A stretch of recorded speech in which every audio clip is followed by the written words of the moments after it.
Good morning, good afternoon, good evening, good night, depending on where you are in the world. This is Gloria White, and I'm coming to you from Utah, USA. Today we're going to talk about Listeria, and we get a lot of recall notices concerning Listeria and the possibilities of what type of illness it can cause. It's most dangerous for pregnant women.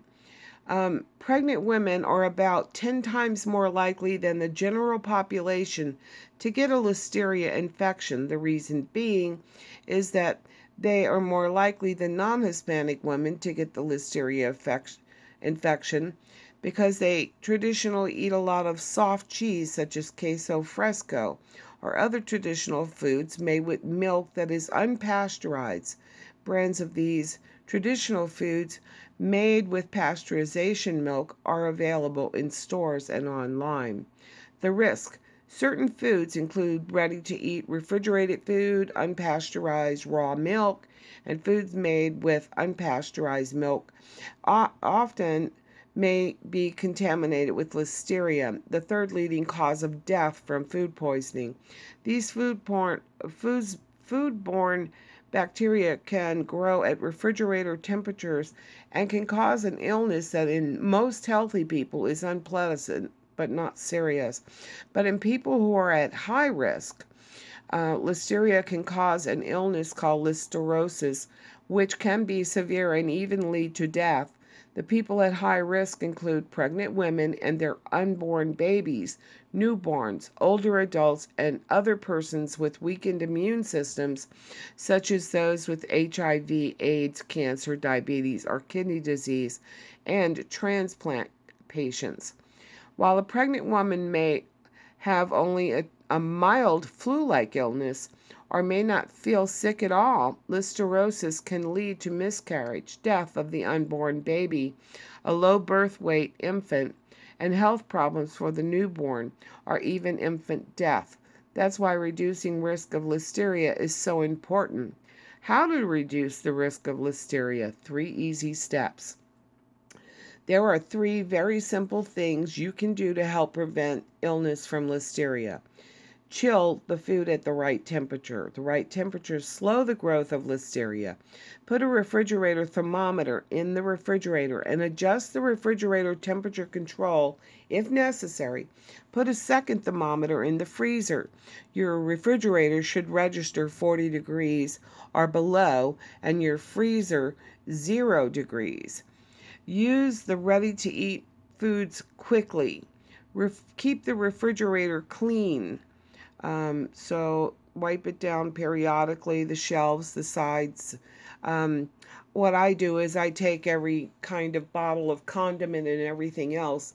I clean out my refrigerator of old food. I take all the condiment bottles out. I wash them in the sink with hot soapy water, rinse them, stick them over in the drain. Then I wipe down the entire inside of my refrigerator.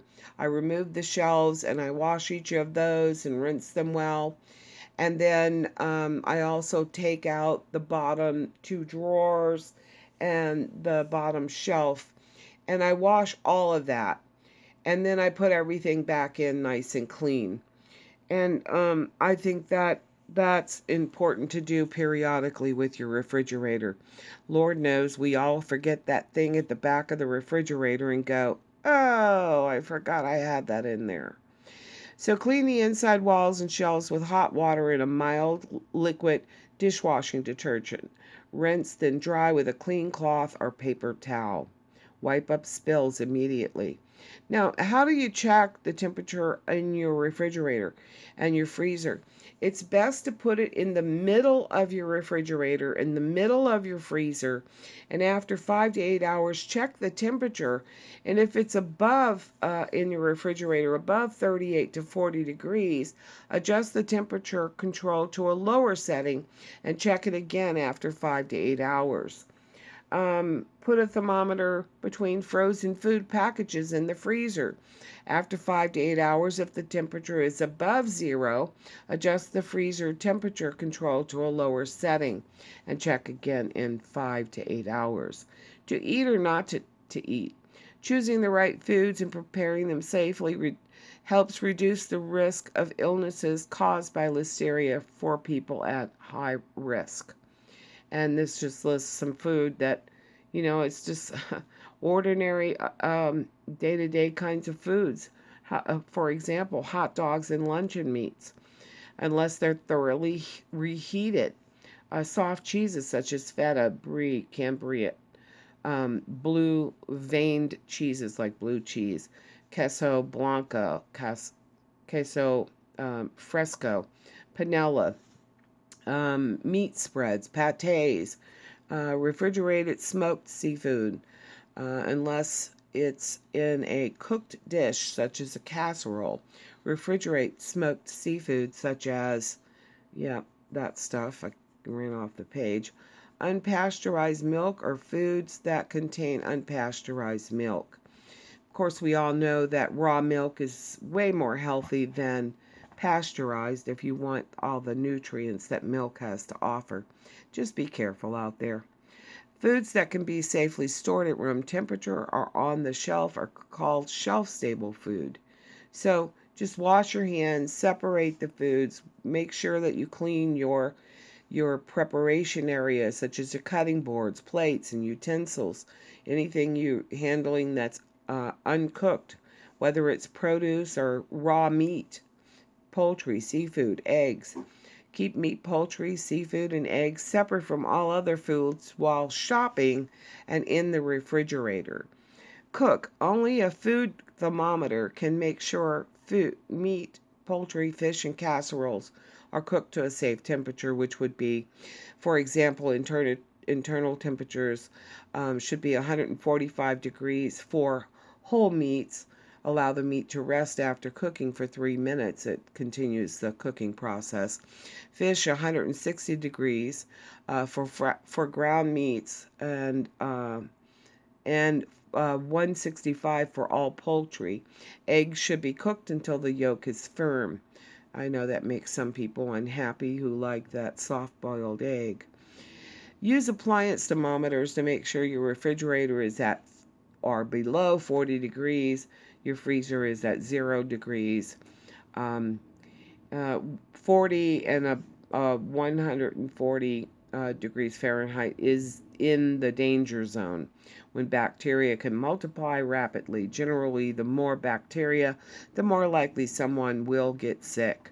Most refrigerators just have a colder, warmer adjustment, so the only way to know is to put a thermometer inside.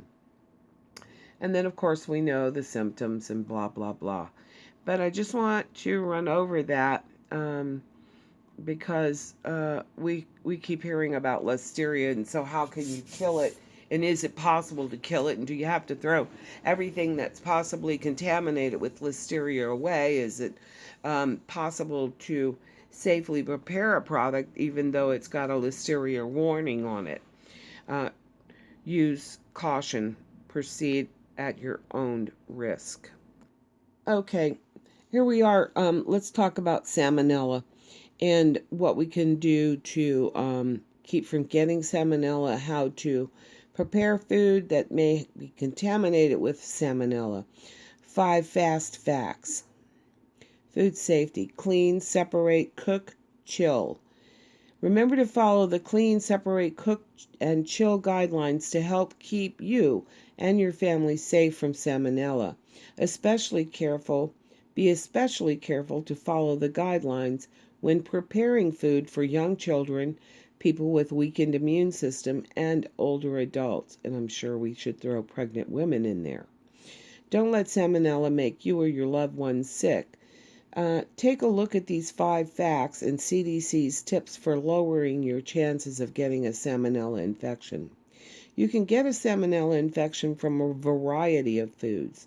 Salmonella can be found in many foods, including sprouts and other vegetables, eggs, chicken, pork, fruits, and even processed foods, such as nut butters, frozen pot pies, chicken nuggets, and stuffed chicken entrees. Contaminated foods usually look and smell normal, which is why it is important to know how to prevent infection. Salmonella can also spread from animals to people and from people to people. Always wash your hands after contact with animals. Always wash your hands after using the toilet, changing diapers, or helping someone with diarrhea clean up after using the toilet. If you have a salmonella infection, you should not prepare food or drinks for others until you no longer have diarrhea. Salmonella illness is more common in the summer. Warmer weather and unrefrigerated foods create ideal conditions for salmonella to grow. Be sure to refrigerate or freeze perishables, foods likely to spoil or go bad quickly, prepared foods, and leftovers within 2 hours or 1 hour if the temperature outside is 90 degrees or hotter. Salmonella illness can be serious and is more dangerous for certain people. Anyone can get a salmonella infection, but some people are more likely to develop a serious illness, including children younger than 5, older adults, and people with immune systems weakened from a medical condition such as diabetes, liver or kidney disease, and cancer or its treatment. Salmonella causes far more illnesses than you might suspect. For every person with a salmonella illness confirmed by a laboratory test, there are 30 more people with salmonella illnesses that are not reported. Most people who get food poisoning do not go to a doctor or submit a sample to a laboratory, so we never learn what germ made them sick. Play safe around animals. Pets and other healthy animals, including those at petting zoos, farms, fairs, and even schools and daycares, can carry salmonella and other germs that make people sick. The following tips will help you stay healthy and safe when it comes to our feathery, furry, and scaly friends. Wash your hands thoroughly with running soap and water after touching pets and other animals, or their food, water, poop, belongings such as toys and bowls, and habitats such as beds, cages, tanks, coops, stalls, and barns. Don't put your hands in your mouth after petting or playing with animals. Keep other items that have come into contact with animals out of your mouth. Don't kiss cats, dogs, chickens, turtles, lizards, and other pets or animals.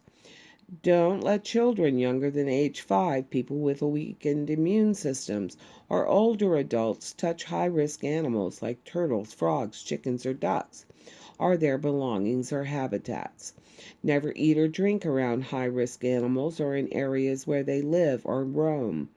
Clean your pet's bed, cage, terrarium, or aquarium and its contents, such as food and water bowls, outdoors.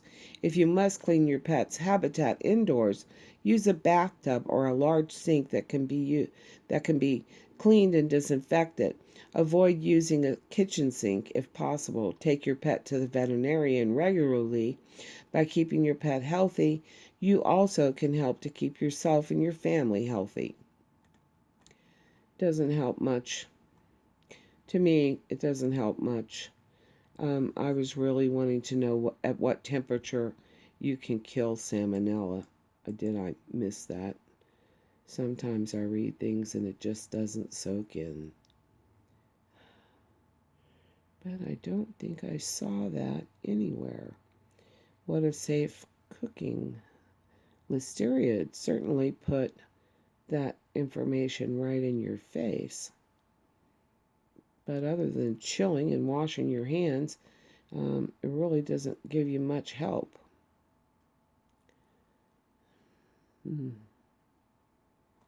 Well, it is what it is, people. We can't know everything, and sometimes even our most trusted resources are sorely lacking in sufficient amounts of information to make our lives better and give us a better chance of survival of foodborne illnesses and so forth and so on.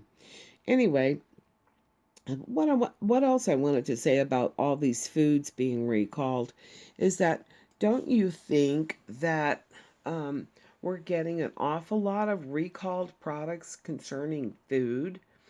And it's kind of strange when we are facing upcoming food shortages in proportions large enough to take out 310,000 people per day in third world countries, that we take such little care in processing our foods, um, causing us to have to chunk and discard um, tons and tons and tons of food. So I don't know who we can call, who we can complain to, maybe the FDA inspectors, um, to say, look, you guys need to do a better job at this. We need more inspectors. I mean, we're paying for everything else. We're sending shuttles to the moon, for crying out loud, that use so much energy to get off the ground. It's incredible. If you even had any idea how much energy it sucks up sending one of those rockets up, you'd be appalled. Anyway, I'm not going into that now, but I read a lot. All right, my guys, my friends, my family, my community, my loved ones. As always, I love you.